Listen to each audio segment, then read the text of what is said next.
Okay, everybody. Happy Thursday morning. Last week at the village, we had Carrie Becker from Connective Care talking about all the services she's offering for anyone, really. It's not just for older adults. And she's doing a lot. But I asked her, the one thing that impacted on me and many of you that were there was her services regarding grief education. And I asked Carrie to give us a brief overview and then of Connective Care, and then get right into the grief education piece. And then perhaps there might be opportunities if people want to continue working with Carrie, that we could offer a small group session. Right, Carrie? Absolutely. Okay, so take it away. Okay, so let's get the share screen going. Can everybody see it? Perfect. In the beginning. Carrie, do you want people to ask questions as you go, or do you want to try to get through it and then ask questions at the end?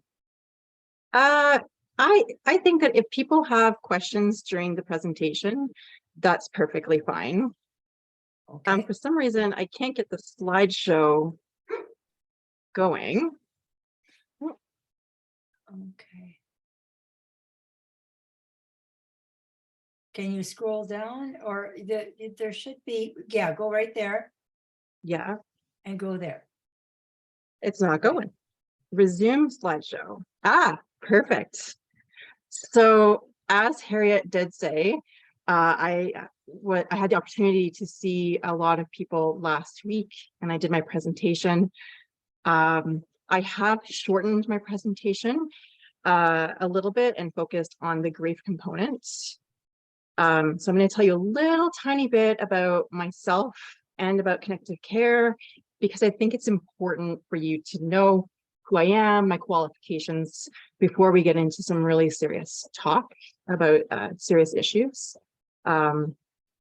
So my business started 4 months ago.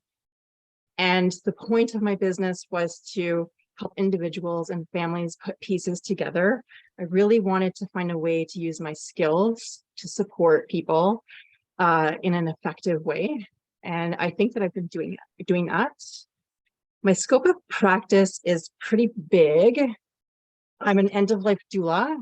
I'm a caregiver advisor, aging consultant, mental health counselor, and grief educator. This is just some of my qualifications. I put this here because I just want to remind everyone, when you're seeking support, coaching, counseling, make sure people are registered, make sure that they're connected to a regulatory body, they have insurance, and that they have the training that's required to properly support you. Let's jump right into the grief. I was talking a little bit before we started that this is where everyone's interested. My scope of practice is huge, but 90% of people who have been contacting me, approximately, it's been about grief. People are really hungry to talk about grief. And it's a really big need that I think that we've been missing. So that's a huge component of what I've been doing. Does anybody want to sort of throw out their idea of what grief is, what it means to them? A loss that affects you profoundly. Yes. Anyone else? May I add to Debbie's comment that it doesn't necessarily have to be death of a person or a human or even a pet. It can be death, to me, it can be death of a relationship, you know, that type of thing. So that's my perspective on it and where I'm coming from. Exactly, Patty. Yeah, and I said it last week when I was doing my presentation. I love this group because everyone here is so enlightened. A lot of our society, a lot of people really connect grief with loss. You are allowed to grieve a little bit based upon the way our society is structured if it's a death, but if it's something else, it's not looked at the same way, and we'll talk about that a little bit more. But general definition is it's a normal and natural reaction to loss. So in a nutshell, that's what grief is. Oh. Has anybody here ever experienced a loss? Many. Yeah. Do I get any yeses? I think at our age, we all have. Last year was difficult for me. I had two. Two. The truth is, probably when I put that up on the screen, you guys were thinking to yourself, why is she asking us this question? Because the truth is we've all experienced a loss, whether it's acknowledged by others or not, or whether we've been able to process it. Every single one of us has experienced a loss in our life. I'm So currently then- going through that. Who's speaking? That's Jory. I was just saying I'm currently going through that myself. Yes. And if you want to talk afterwards, for sure, I'm here. I'd like to talk to you about that. It's really raw when it's just happened. So definitely like reach out if you'd like to have a chat afterwards. I've made some time available to chat. I think, you know, after your conversation last time, I was thinking, I think we go through loss, you know, maybe even not just periodically, but frequently. You know, it could be a job loss, it could be anything, you know, or you lose, yeah, there's right now, this has been a big year for me, that's how I'll tell you that one. And we just recently lost a member of Living Fit, Maureen Waugh. And that, you know, it really, I impacts on us as a group, even, I think. Her loss, you know, I'm missing her. And, you know, I'm also happy that she's not in any pain. But I'm sad because we miss her presence, you know. I think too that you can experience a loss and use it like I'm experiencing the losing of, if we're, you know, in an age group where we're perhaps losing our parents to say Alzheimer's or something like that, where it's a process of losing and not just loss. Absolutely. What I think is awesome about this group, and you're really demonstrating it, is not only insight, but also you're able to talk about these things. So that's really key, is being able to talk freely and without being judged about what you're experiencing. And so I really love this about this group. It's really amazing. Super impressed. So the fact is that we have 100% of us gone through grief and loss, and we will continue. It's a part of being human. So then if we've all experienced loss, we all know that we go through these different stages: denial, anger, depression, bargaining, acceptance. And this is the way that we experience loss, a set process. Carrie, do you think that we actually, if you go back to that slide? Yep. I think we may go through that, but you might bounce back and go through them again. Yeah, I had a really hard time keeping a straight face because for years we actually did buy into this. This is the Kubler-Ross grief cycle. I can't speak today.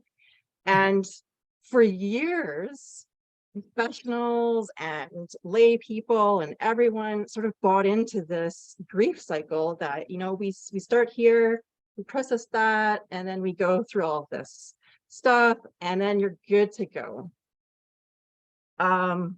Yeah. This came out, I believe it's in 1969.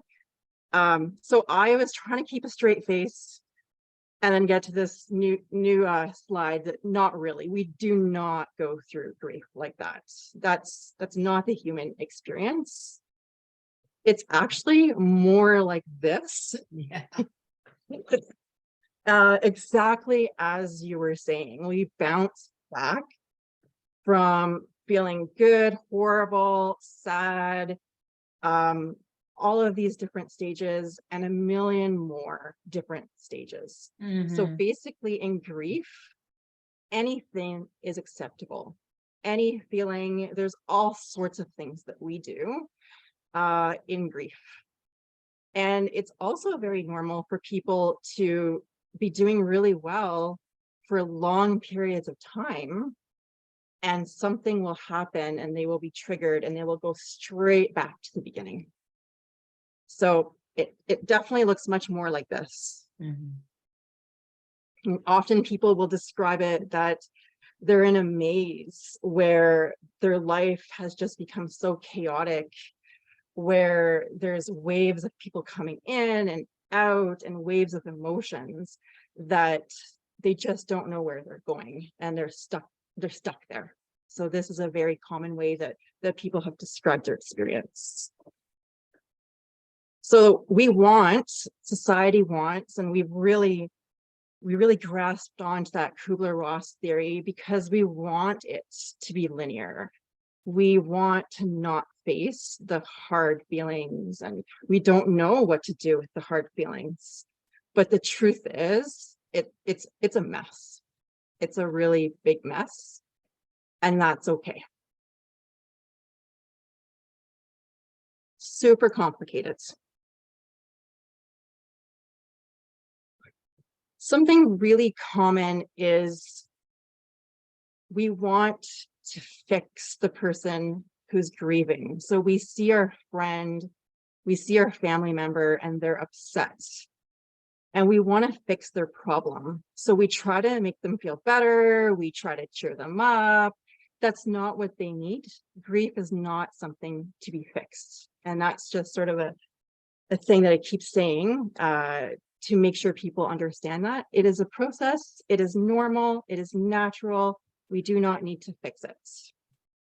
The other thing that we want to do is we want to run away from it because it's so hard to deal with.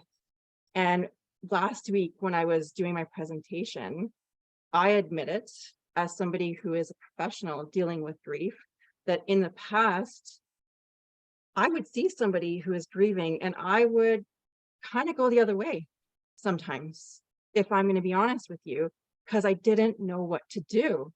And I was afraid, what if they started crying? What if I don't know what to do?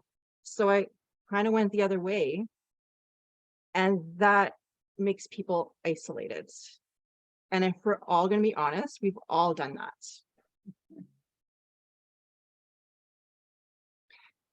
As I was talking about earlier, anything is normal in grief. These are just a few of the things that people experience. The clumsiness, headaches, forgetting things, feeling numb. It's can go on forever. Anything is normal in grief. And what actually happens, instead of this linear, you go through this, then this, then this, then this, is you learn coping and you end up growing around your grief and you learn to carry it. So I'll just put this here for everybody to see. At the top, it just shows what most people think is grief happens and then it just kind of goes away over time. And the truth is, the grief is always there and we learn to carry it. It doesn't go away.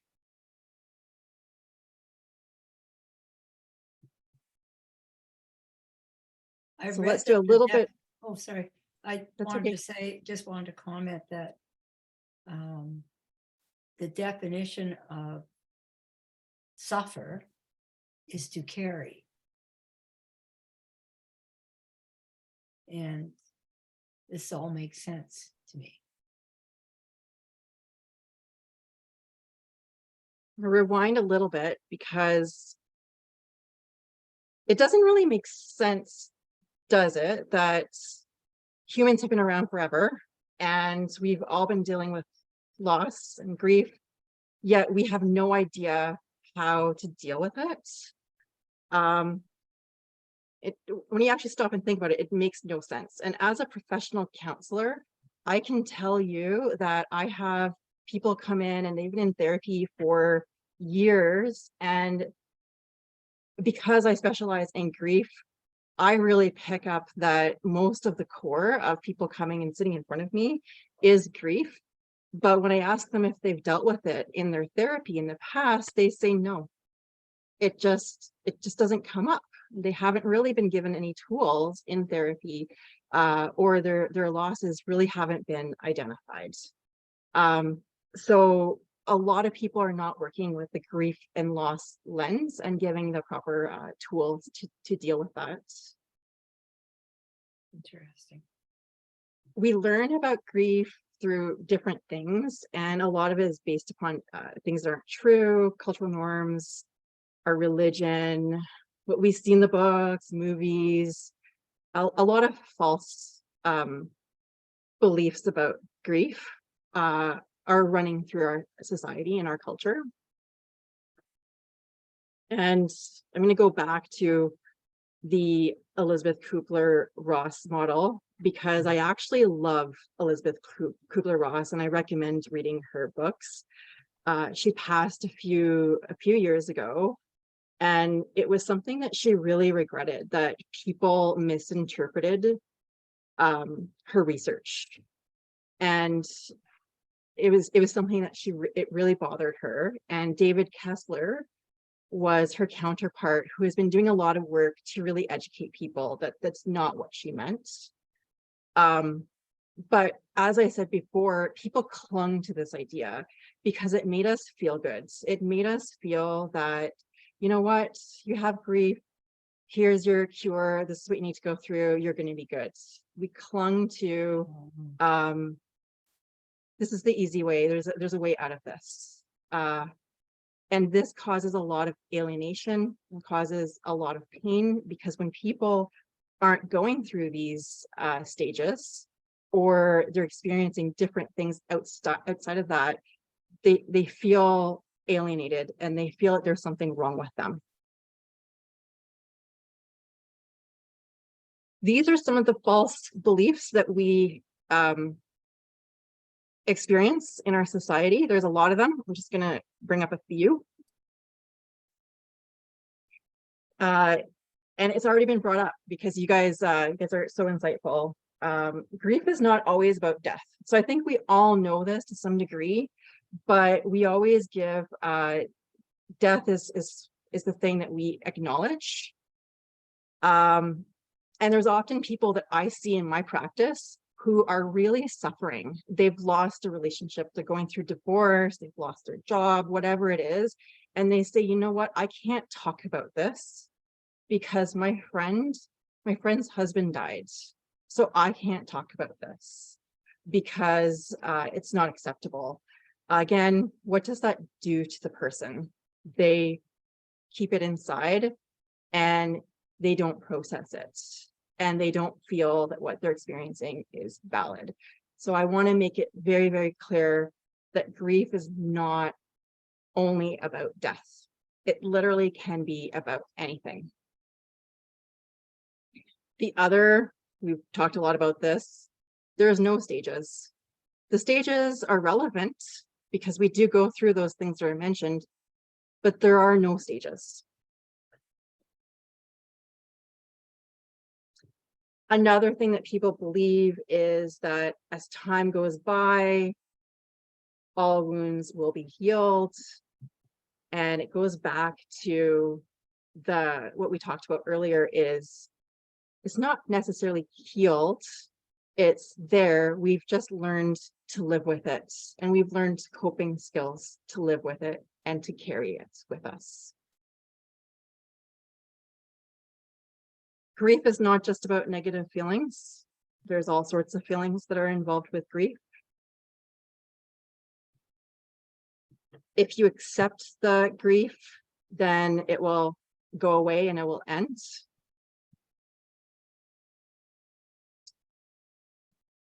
If you have healthy grief, it means getting over it and moving on. How many times have we heard, keep yourself busy, you'll be able to move on and you'll feel better. And that's what you need to do. That's the prescription. That's not true.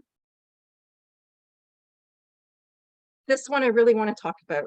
I see it a lot in my practice, and I've seen it a lot throughout my career, is the first year after a loss is the hardest. And oftentimes that is not true. As I said before, it can come back again 10 years later. It can come back again a year later. But what happens is it can actually get harder when you're in the second year, third year, fourth year. Does anybody have any theories about why it could actually get harder after the first year? I have a comment about that, Carrie, and just going back to something that happened many, many, many years ago in my life, and being the oldest daughter and having to deal with everything related to the loss of a sibling and a parent that couldn't deal with it. So the burden fell to me, and I just said, okay, I've got to do this. I've got to do all these things. It's up to me to be strong. And I just more or less stayed in denial for a long time. So I had never, ever moved on. But I felt it was my role as a 21-year-old. So for me, that's how that was. So what you just said, Roseanne, is so important, because there's often people who take on all of that and they're not given the opportunity to process their grief. And people just assume, oh, that's the strong person, and the needs are not met. And what can happen is it's just carried with you year after year. And I always say, something I learned when I was doing grief recovery training was a metaphor that they used, was carrying a backpack with a whole bunch of rocks. And each of those rocks is the different grief or losses that we've experienced, that we haven't processed, that we're just carrying around with us. And I'm going to venture to say again that that's the majority of us that are walking around with a backpack with a whole bunch of rocks in it, and it's wearing us down and it's impacting us in ways that we don't even know about. Does anybody else have anything they want to say about this? Because I just want people to always remember this. And I want it to really stand out. I have a comment, probably more than a question, although it is a question for you, Carrie. I'm wondering if regret is something that you see with a lot of your patients, you know, after losing someone or something, after it has settled in, then there's sometimes years worth of, gee, I wish I had said this, or I wish I had done that, or regret. And that lays heavy on you because there's nothing you can do to change the past. Just my thoughts right now. Yes. So to answer your question, yes, 100%. So remember how we talked about there's a multitude of feelings and emotions that go on. And one of them is, I didn't say this, or I didn't do that, or should have been me. So what happens is oftentimes people will develop these ideas or these feelings. And because we haven't been given the chance to process, because most workplaces have what is it, 3 to 5 days bereavement leave. Our friends don't really know what to do. It's expensive to access counseling. So what happens is we carry these beliefs with us that are false and damaging to us, and regret is huge. And if it is processed, where we're given a safe space to talk about our regret and actually have those feelings corrected, we can feel a lot better. And another thing I want to say about your comment is people don't want to admit to it. They don't want to talk about, I wasn't there when I lost so-and-so, or I hated my father and I feel really guilty that I hated him, but I did. So people don't want to talk about this sort of thing. The other thing that this is important, so as friends, family members, whoever we are, is there's a huge rush of people helping when somebody has experienced a loss at the beginning. And then because of our false beliefs about grief, time passes and we kind of forget about that person and the support goes away. So a year later on that anniversary, everybody thinks that a year has elapsed, they should be fine or they should be feeling better. So that's another reason that the years afterwards are often the hardest for us. Dorothy, do you have a question? No, I was muted and I was saying exactly, my comment was exactly what Carrie was saying. Oh, A year okay. later, your friends move on, but you're more alone, I think, and you don't have that same attention that you had at the beginning. Yeah, it's kind of weird because oftentimes, and not for everybody, because remember we're all so different. When we first experience the loss, all that attention that we're getting, we actually don't need it at that time because we might need to just process what we're going through.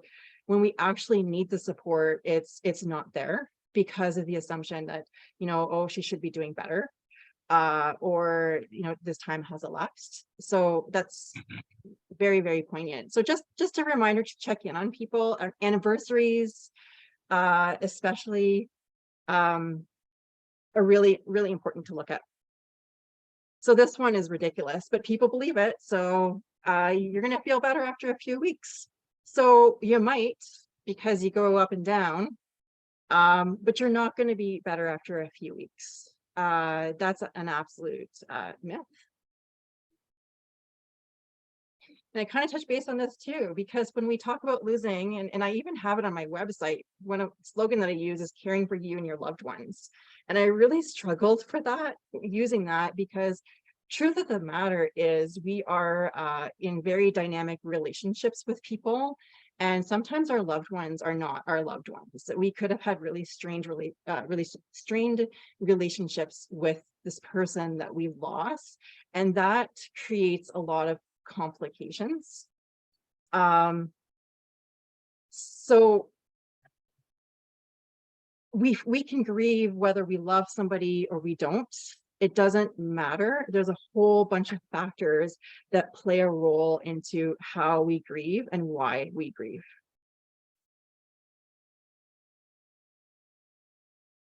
So I see this and I'm like, I don't know why we believe this, but we do. People should only seek help as last resort for coping with grief. So people believe that they should go through this on their own, and asking for help is a weakness. This is very common. It should be the first resource, is getting support system in place in order to cope with grief so that you're not carrying it with you in an unhealthy way throughout your life. And when you think about that backpack, all that impacts your daily living and everything that you're doing, and can make other losses even worse because you have all these other losses that you haven't dealt with. So you can have something that may not even be significant to you, and you may react really strongly to it because you have 500 other things that you've lost that you haven't looked at yet. So all of this stuff is really harmful. And we need to let it go and release these beliefs if we really want to help people who are experiencing grief and if we want to help ourselves through grief. This is just a little chart. These are some of the most common myths that we hear about grief. I really like the one about women grieve more than men, because it's very common for men to not believe that they have the right to grieve. And men and women also grieve differently. So sometimes we don't identify if a man is grieving because they often do it differently than women do. The other one that I really want to highlight is your family and your friends are your best resource for grief. And that often is not the case because it's too close, or they may also be sharing the same loss that you're sharing. So it's really good often to reach out to a third party who's not involved to help you through that process. Does anybody have any comments or any myths that they've heard throughout their life they want to bring up?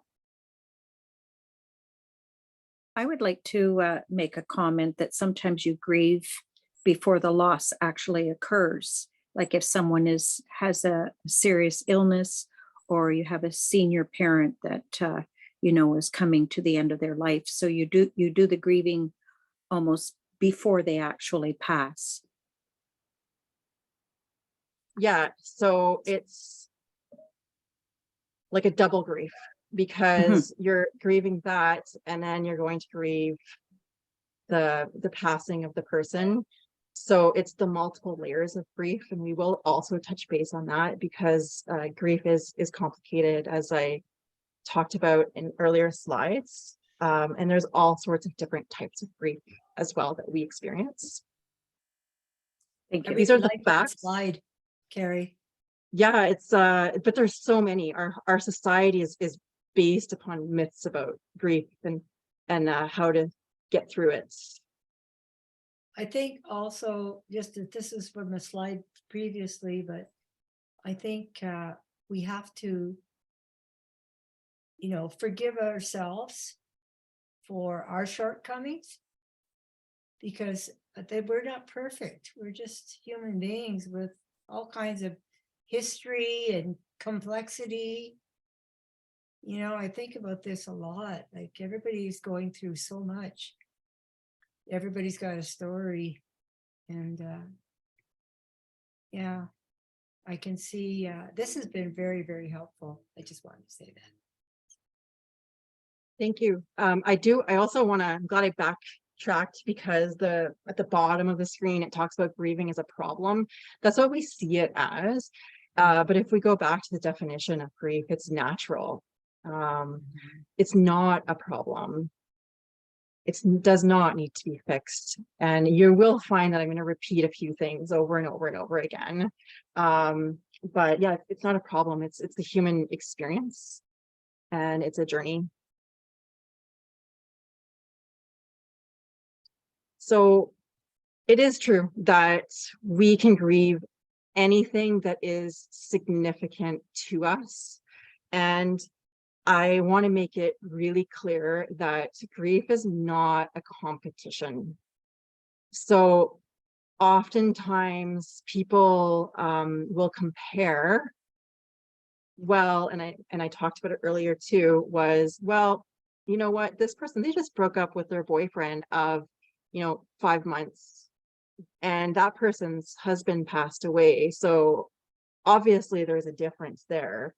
And while there may be a little bit of truth to that, we have to remember that the grief is experienced by each person differently, and it depends on what they're experiencing, their psychological background, how much other grief they're experiencing, the attachment that they've had to that person or thing. So there's really no way to measure or compare grief. If I am sad about something, it is my right to have that loss or to feel that feeling. And it's not up to anybody to judge what level I should be grieving.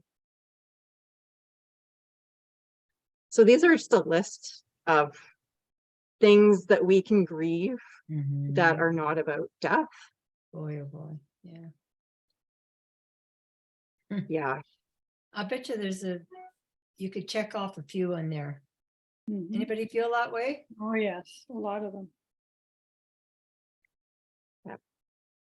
And these are also, we don't talk about these things very much. We just kind of go on with our day-to-day life, and we don't talk about them, and we don't identify them as something that has had a significant impact on us.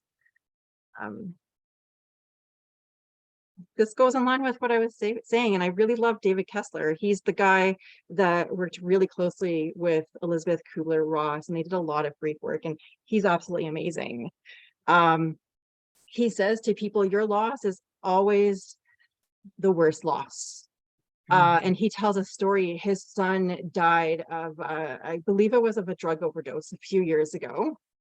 And a lady came up to him after a conference, and she was crying because her wedding had to be rescheduled. And later on, his friend said to him, were you really mad that she was talking about her wedding being rescheduled and your son just died? And he said, no, because what you are experiencing is what is important. And we experience grief at 100% regardless of what it is. So I love that comment that he made. Beautiful. So we often say things that are really hurtful to people that are grieving. And I'm also going to venture to say that every single one of us here is guilty of it. Here's some examples. Have any of you heard any of these things? Oh, yeah. Yeah. I just said it actually. It's okay. What's wrong with these comments? They're judgmental. Sure. You don't sound very compassionate.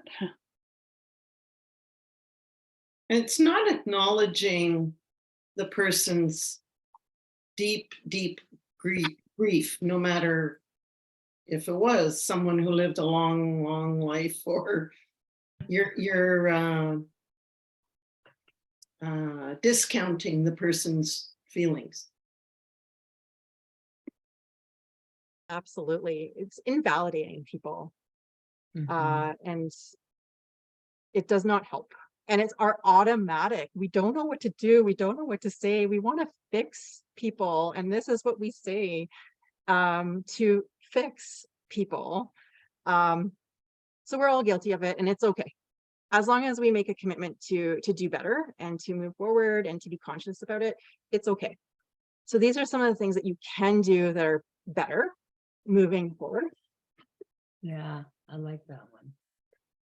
So I'm a counselor. I'm also a grief recovery method specialist. And that's basically just a tool that we use to help people go through grief.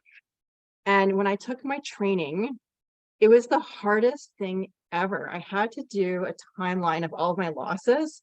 And first thing I have to say is I had no idea until I wrote it down how many losses I actually had. So I actually encourage people to do it and take into consideration all the losses that are not death related. You're going to be completely shocked by it.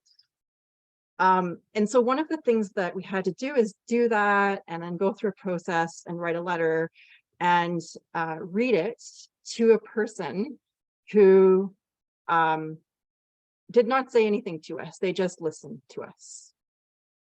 And when I was in that role of listening, all I wanted to do was to step in and to hand the tissue paper or make a comment about how it's going to be better, or, oh my gosh, you're just so strong, or to fix that person. That was another really interesting thing that I went through, how many times I wanted to do that. And I had to stop myself.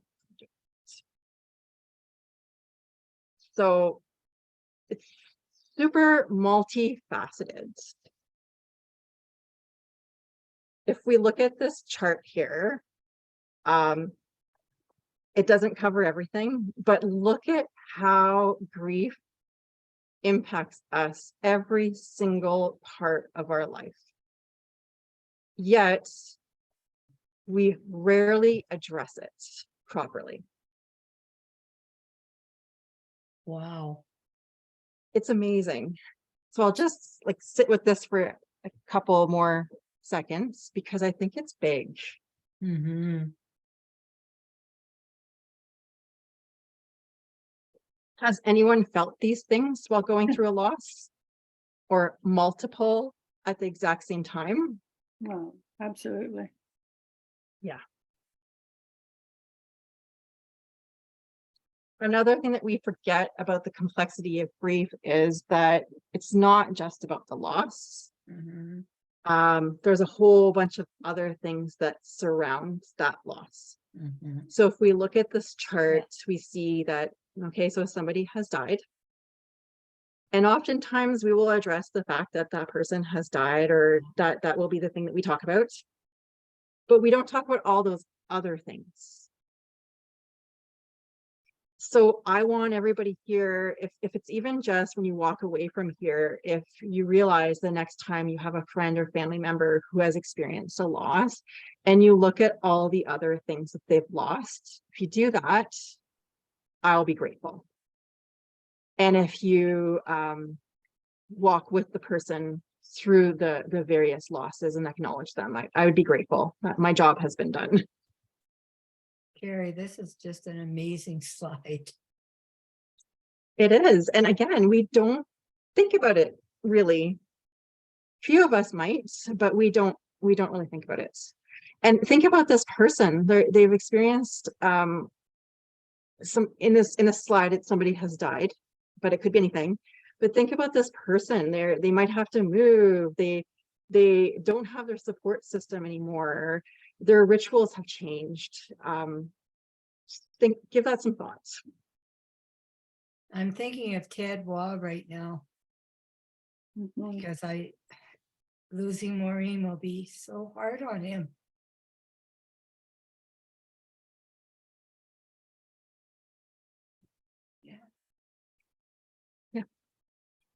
So as a group, I think it's really great that we're here because can come up with an action plan to support, because in this group, you guys seem really close. There will be a lot of losses, and every single one of us will go through loss. So just coming up with an action plan of how can we support the person that they're leaving. If it's the case of a death, or we can give it some thought. So you guys are doing an amazing thing. It's really also a lot about conflicting feelings, which in itself is really hard to deal with. So grief can look like this. This is what we're used to seeing. It can also look like this, though. And I really want to highlight this too, because when somebody's going through grief and they have some moments of joy, or they decide that they're going to go out and they're going to go to a party, or they're going to go have fun, oftentimes people judge them. And they say, oh my God, look at Margaret. You know, Margaret just went to a party and she was smiling, so she must not miss Bob anymore. That's what we do. So the truth is, we can experience good things and bad things through grief. And the judgment that we have for somebody who may be having a moment of joy is damaging. So that's just some examples of the very conflicting feelings that we can have. Relief. And so this, we talked about regret earlier. A lot of people feel regret, that they are relieved. And I'm just going to say it, I'm a straight shooter. They're really relieved that that person has died because they went through hell before that person died as a caregiver. So they feel relief. And then they feel really bad about it. They shouldn't, but that's what happens. So people want to move forward, but when they move forward, they're afraid that they're going to leave that person behind and they're going to lose their memories. So they're just constantly in conflict with this. I'm okay. I'm not okay. I still love them, but I'm falling in love with someone else. So this is another thing that I deal with a lot, is people who are moving on in their relationships. And the guilt, the regret that comes along with that. Very big. No two people grieve in the same way. And we talked about it before. There's a whole bunch of things that play a role into how somebody grieves. How the relationship is, how their health is, physical, their mental health, how much they're carrying with them. All sorts of things, the skills that they already have, how much support they have. So we're all very, very, very different, which makes it even more complicated to help someone. These are a couple other reasons that we cope with loss differently. So you might see somebody going out and having a party 3 weeks later. You might see somebody 5 years later still really struggling. And these are the reasons why. Some of the reasons why. Carrie? Yeah. Carrie, do you think when trauma teams are brought into places, workplaces, schools, places like this where something really awful has happened and students or, people in general are grieving, I love what you're presenting to us. And I'm just hoping that this type of thing is getting out there more so that, and do you feel that generally in society now that it is more available to people? No, so what I'm finding, and I mentioned that I had started my business 4 months ago, and people are really hungry to hear about this because it's a need. Even when I took my nieces in as kinship, it wasn't dealt with. So they were taken from their parents and dropped off on my doorstep, and their grief and their trauma and their loss was not dealt with other than with their family, but the systems involved did not deal with it. So to answer your question, I do think it's a good thing because there's been a lot of interest. I've received a lot of contracts and people contacting me to come and do presentations. So people know it's important, but I think it's just starting. And it's the same as, I won't get into it, but I'm an end-of-life doula as well. The death component, people are really hungry to talk about death education and that journey as well. So I'm seeing people are opening the doors, but I'm seeing it hasn't really been done yet in the way that it should be done.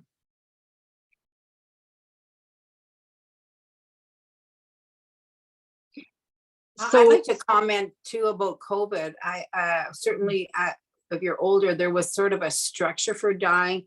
As soon as someone passed away, you dropped everything and you went, and you knew there'd be a funeral 3 days later. And there was, as much as it was a bit archaic, there was some comfort in knowing that you were going to get together as a family and you were going to be there, and there'd be laughing and crying. Now, I think people die and it's like, well, I got to plan a weekend, but my son can't come that weekend. And I think it changed the structure even of the intimacy of the funeral and that sort of thing. And I don't know how people, I mean, I don't know, but I don't know that people are reacting as well to grief because of that too. Like, I think it was a structure we had in place. And I think it was really helpful. My husband's brother died in COVID, and we never got to see him, go down to be with him, but be with the family. And like it's still the grief is still raw. I agree with you. And I actually think that that's another reason why people are so interested about hearing about grief and the death doula stuff too, is because during COVID, a lot of people weren't able to process things. And I think a lot of people are, because of that, I see it as a positive, starting to realize how important it is to process these things and to talk about these things and how much pain they've experienced throughout COVID. So I see it as a long-term good thing because some eyes have been opened. So we look at grief as intellectual or logical. I'm an intellect. So I'm like, let's read this book and let's find out about this. And throughout the years of my profession, I've had to learn to let that go because grief is not intellectual. It doesn't even make any sense sometimes. And if we try to, it's kind of like if you're also dealing with somebody who has dementia, it's not good to correct that person. If somebody says something illogical, oh, I broke up with my boyfriend and I'm never going to get over this, and this is the worst thing that ever happened to me. So we know intellectually that's not true, but that's not going to help the person to say. So it's best not to approach grief intellectually. That's not really going to do anything. It comes from the heart. And so that's when I go back to my experience when I was learning grief recovery, when the person was there and just listening to the grief story.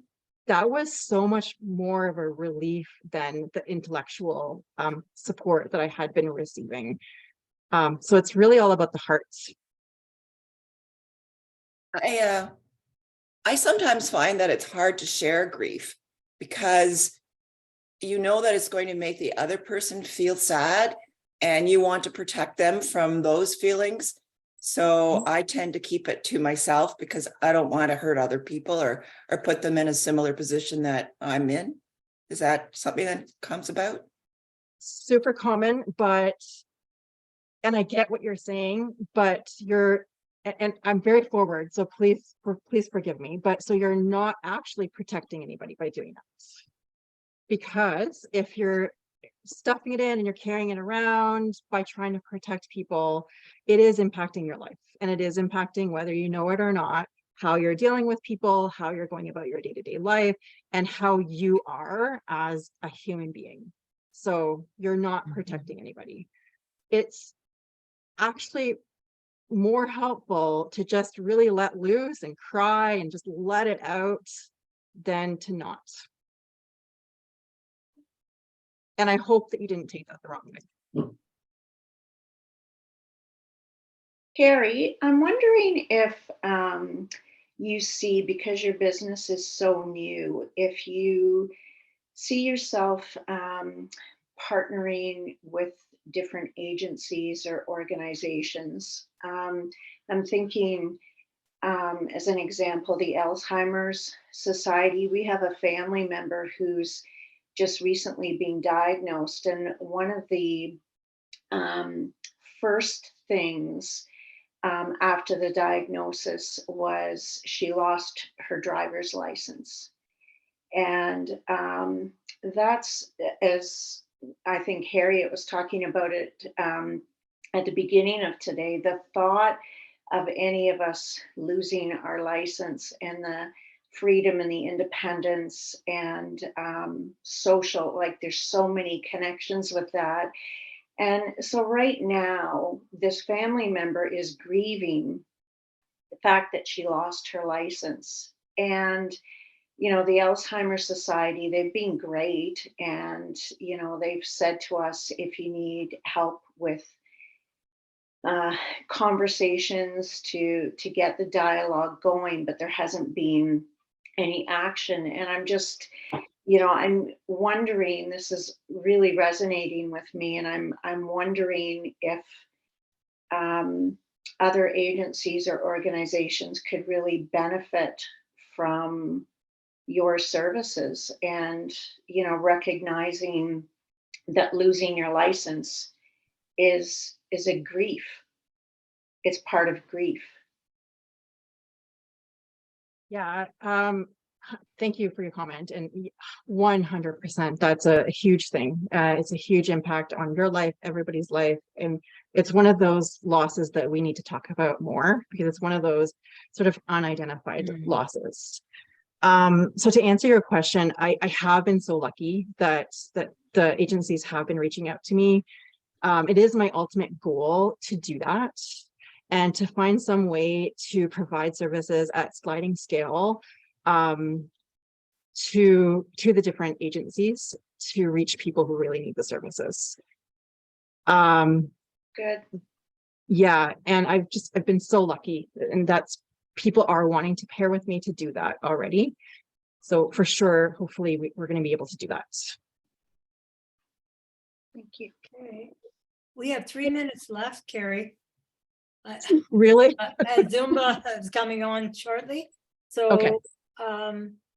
Are there any other questions or comments? They'd have to be brief, unfortunately. I'm so horrible with the timing. I'm horrible at this. No, you're not at all. This has been, well, I might as well take up that time now if nobody's going to comment. That this has been invaluable, I would say, to all of us. And thank you for allowing me to record, because I will, as you know, everybody, send, you can go to YouTube, it's Earth in a Nest, you're going to go to, and you can see the video, but wait for me to put it up. And I will send the link if I can have time in the emails that I send to you. Okay. Harriet, I would like to say that if we pursue a smaller group interaction after this, that's something I'd be very interested in. So I hope that's something we can pursue with Carrie. Well, if anybody else is interested, so I'll start a list and I will give that to Carrie if that's okay. If anybody is interested. And Carrie can get in contact with you and give her your information. Carrie's on, by the way, actually, you don't even have to do that. If you go to earthinanest.ca, Carrie is a member of Earth in a Nest Business Collective. Can I just say, I am bad with timing because I have probably another half part of this presentation. So if anybody's interested in seeing the other half, at some point, I'd be more than interested in carrying it forward because there is a lot more information. Carrie, so having said that, I may have an opening in March to do the second half. Would you be willing to do that? Yes, absolutely. I Everyone think else, it's super can you important. put your thumbs up, or would you like to be part of that? That'd be wonderful. Yeah, okay, I see a yes to that, Carrie. So I'll get Yes, back for to you sure. on it, okay? And I just, on behalf of the group, I do want to say, congratulations in your business, because you are needed. You are so needed. I wish that this were in the high schools and the grade schools at that level, so people would get comfortable with how their life is unfolding. Because grief is going to be a part of it at some point, you know. But thank you, and this is from all of us to you. Thank you. Take care. All right.